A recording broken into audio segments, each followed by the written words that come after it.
Hello दोस्तों, स्वागत है आपका मेरे इस यूट्यूब चैनल आज की कहानी में। और यहाँ मैं आज अपने इस वीडियो में हमारे आज की जनरेशन की एक ऐसी कहानी लेकर आई हूँ जिसे हम सभी अपने लाइफ में करना चाहते हैं और कितने लोग करते भी हैं, पर हम ये नहीं सोचते कि हमारे आने वाली जनरेशन पर इसका क्या असर होगा, या फिर हम ये कहें कि सोचना ही नहीं चाहते।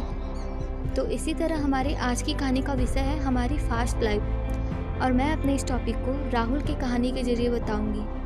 तो आइए जानते हैं क्या है राहुल की कहानी। दोस्तों, राहुल एक 10 साल का लड़का है जो कि पंचमढ़ी में अपने दादा और पिताजी के साथ रहता है। माँ के 5 साल पहले गुजर जाने के बाद राहुल का इतना बड़ा सा घर जैसे उसे खाने को दौड़ता। घरों की बड़ी बड़ी खिड़कियाँ, उसके चारों तरफ कमरे, हर जगह से उसे अभी भी जैसे माँ की आवाज़ आती रहती। और इसी तरह घर के एक कमरे में बड़ी खिड़की के पास बैठा राहुल पंचमढ़ी की बड़ी बड़ी पहाड़ियों को निहारता रहता और न जाने कौन सी ख्वाबों की दुनिया में खोया रहता। कभी कभी तो उसे सुबह से शाम हो जाती अपने ऐसे ही ख्वाबों की दुनिया में खोए।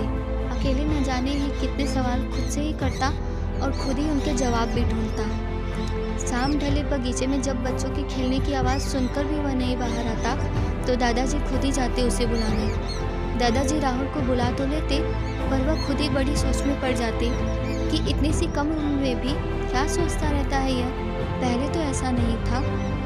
फिर वह राहुल के पिता के लिए भी यूं ही बोलते, क्या हमें अपनी लाइफ में इतना फास्ट रहना चाहिए, इतनी फास्ट जीनी चाहिए हमें अपनी लाइफ कि हमारे आसपास क्या हो रहा है हमें उसका ही पता न हो। मन में इन्हीं सवालों के साथ जब एक दफ़ा दादाजी ने मेन डोर की ओर ध्यान दिया तो राहुल के पिताजी उसे आवाज़ लगा रहे थे कि स्कूल जाने के लिए देर हो रही है। दादाजी राहुल के कमरे की तरफ गए राहुल को बुलाने के लिए, तो वह अपने कमरे में बड़े ही सलीके से कुछ रख रहा था। दादाजी की आने की आहट सुनकर राहुल बोला, हाँ दादाजी, आ रहा हूँ मैं। फिर जाकर वह पापा के साथ कार में बैठ गया स्कूल जाने के लिए।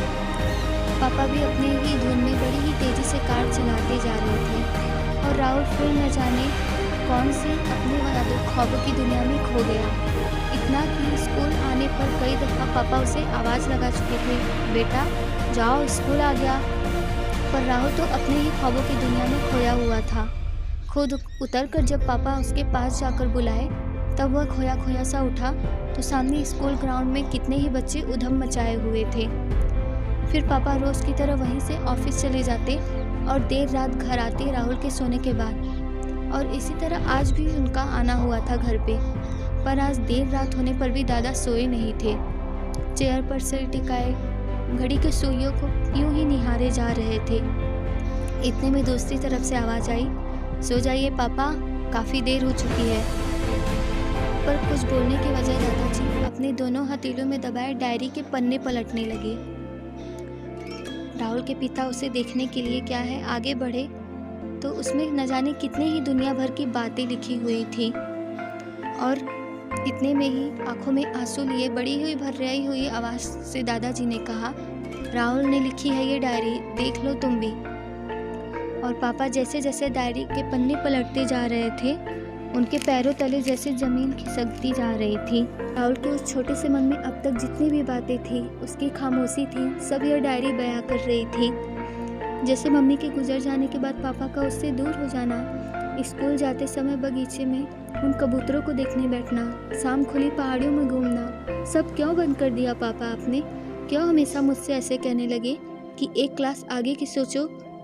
और आज इतनी बड़ी बात लिखी थी कि मैं एक सब्जेक्ट में पीछे हूँ पापा अपनी क्लास में, मेरी ऐसी लाइफ का क्या फ़ायदा? इतना पढ़ते पापा की आंखें नम सी हो गई और वह धीरे से सर उठाकर दादा से कहने लगे, क्या मैं इतना आगे निकल गया हूँ पापा अपनी लाइफ में कि सब पहले जैसे नहीं हो सकता? दादाजी भी उन्हें समझाने के लिए बड़े प्यार से बोले, सब सही हो जाएगा बेटा, पर अपनी लाइफ में इतना भी मत आगे निकल जाओ कि पीछे मुड़कर देखने पर बहुत कुछ अधूरा छूटा सा लगे। हमें अपने आसपास के लोगों को थोड़ा वक्त देने की ज़रूरत है, थोड़ी धीमी करने की ज़रूरत है हमें अपनी लाइफ, वरना ऐसे ही कितने सवाल और राहुल के छोटे से मन में भर जाएंगे जिनका जवाब देना आसान नहीं होगा। तो बस इतनी सी थी ये हमारी कहानी।